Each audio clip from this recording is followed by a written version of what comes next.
Hey everybody. This month, the thing we are talking about is change.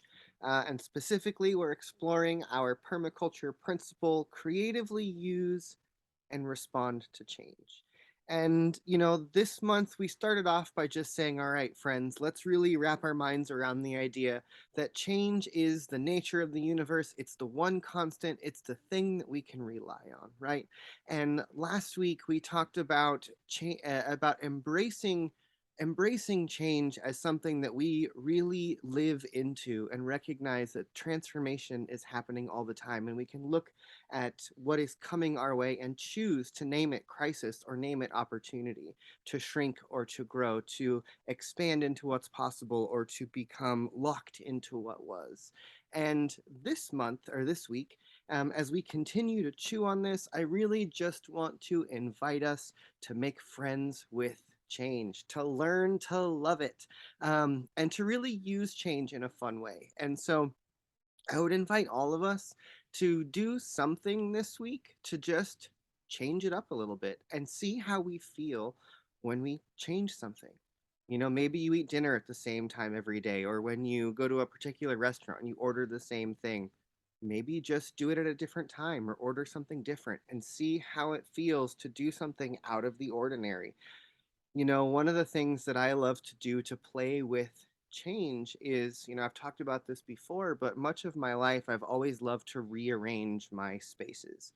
And say there's something that you use regularly, like a pair of scissors or a phone charger, and you always keep it in the same place, in the same drawer, for example.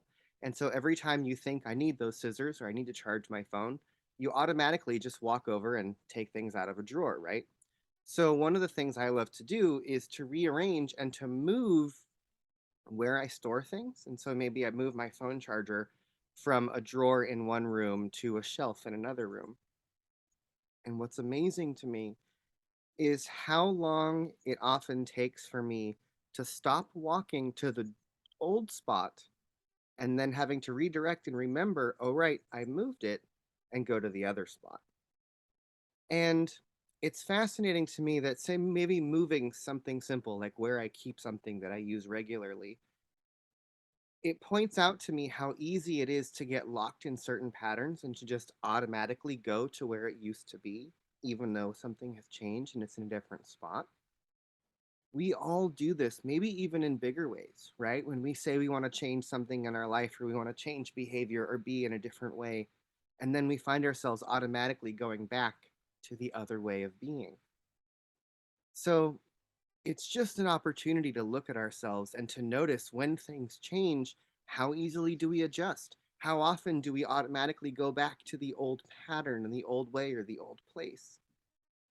And so the more we're willing to play with that, the more we're willing to notice that, the more we can sort of make friends and have fun with it and then start to learn how to use that change in a new way. And so the invitation for you this week, my friends, which I'm going to do myself, is to mix it up. Change something, move something, do something a little bit differently, and then just observe how you are, how you respond, what you notice after you've made that change. How do you adjust or navigate after that? And we're just going to keep this conversation going, talking about change and making friends with it, using it creatively to the highest possible level. Love you, my friends. I'll see you on Sunday and all the places in between.